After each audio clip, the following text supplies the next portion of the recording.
Hey guys, I apologize if the lighting's a little off. I'm not used to shooting at this time of day, so take that into account, I guess. We've got this week. We're gonna take apart a water heater.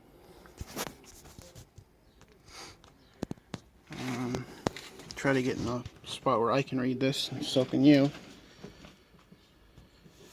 We've got 1500 watt element, single element, and single phase, and basically that's it because there's only the one element. We got a model number, we got serial numbers here, and it's 6.5 gallon. Now I've been searching for. We're gonna do a little story time before I start taking things apart here. I've been searching for a small tank like this for quite a while. Talking to local scrappers that I know and see if they've picked up any. And I ended up finding this one a couple weeks ago at my neighbor's cottage. The cottage next to mine. They had put in a bigger tank, and this one was sitting right beside the cottage, just sort of lying there. And so I said, "Can I have that?" And she said, "Yeah, maybe." And then I took it. So I've taken most of the screws out. There's still a couple here, but I think all of the major screws that hold the frame together are all out. So I'll pop the lid off. And I would turn on the light. Show you that one. I turn on the light, but that's literally as high as it gets.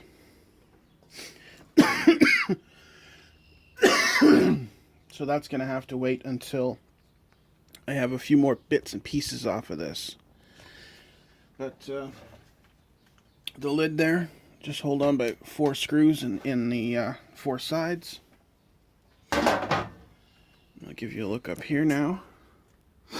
This is our out. We have the in over here. We have a second in or out here, but it's capped. Now, with any luck,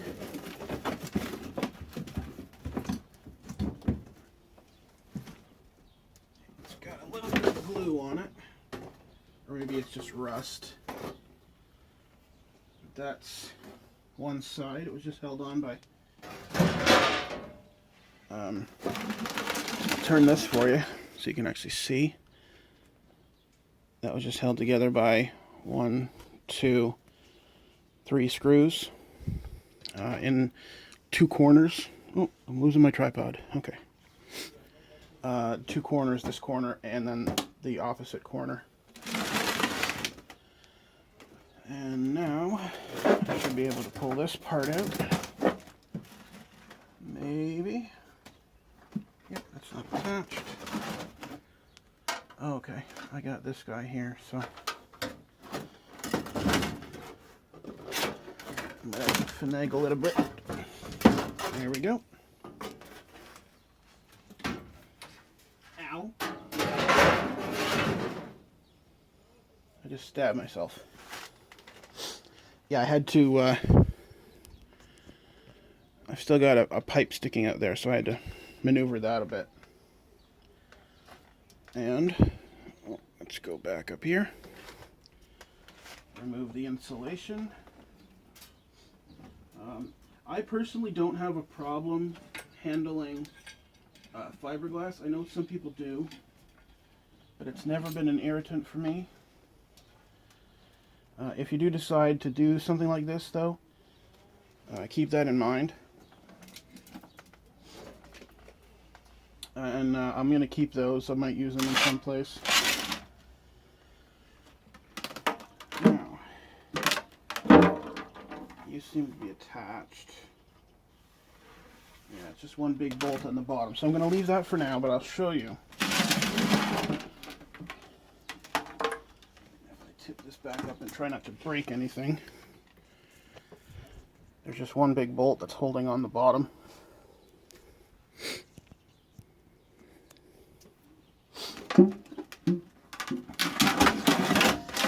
So, this is the tank, obviously. And these electric ones are super simple. If you're going to do this with a gas one, first off, don't. Stupid idea. Second off, they are much more complicated. They have, with this one you have electric and you have water. With a gas one, obviously you're adding gas to that mix. You're not adding the same amount of electricity, but it does have electricity to control things. And obviously you have burners, you have regulators and all that. This one is fairly straightforward. This box right here, let me see if I can maybe, that's not too bad. Yeah, this unit here controls when the element turns on and off. And behind here is the element. It's really just that simple. You have your live wire, and then you have your neutral wire, and those go to your plug.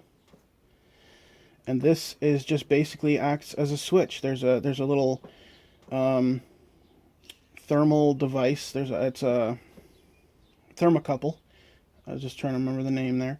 Back in behind here. And it turns on. It's controlled through this here. You can see, maybe if I bring you in a little closer.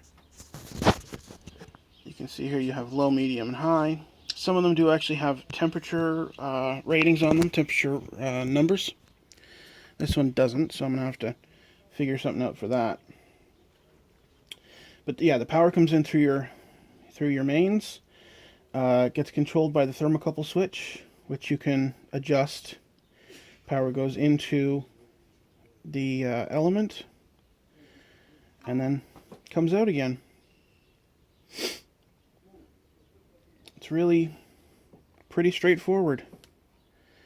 To replace any of this stuff is super, super easy.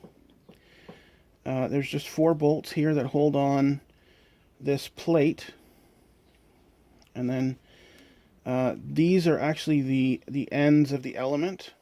If you look on your stove, you have your circular elements on the stove, and they have 2 pins that go into a socket. Those are just the same 2 pins. This is not actually threaded in or anything. It's just the pressure of these 4 bolts hold everything together. And then this guy here, you can literally take off and replace just as easily with spare parts from any hardware store. So, I would show you the element, but I don't really want to have to take all that apart.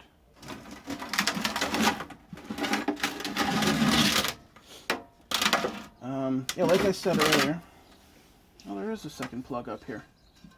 That'll come in handy. I think this is a safety plug. This one right here is probably a safety of some sort. A pop-off valve. I'll have to take that off and see what it actually is.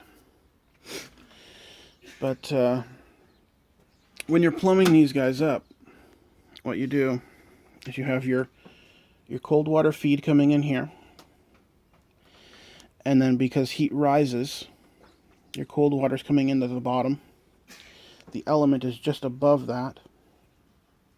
And then as you get higher in your tank, you get hotter water, not hotter water, but more efficient water. And then your hot water comes out the top. And that's literally how every hot water tank works, no matter the size. And this one just has an extra port here. Maybe this is supposed to be another safety valve. Because they have They're supposed to have two safety valves, I believe. One that prevents pressure buildup. No, the thermocouple is the second one I'm thinking of. It's supposed to have one that's prevents pressure buildup, and then the thermal shutoff, which is built into this guy. So, hope you enjoyed that. It's not necessarily a short one, but kind of a quick one. And you guys have yourselves a good day.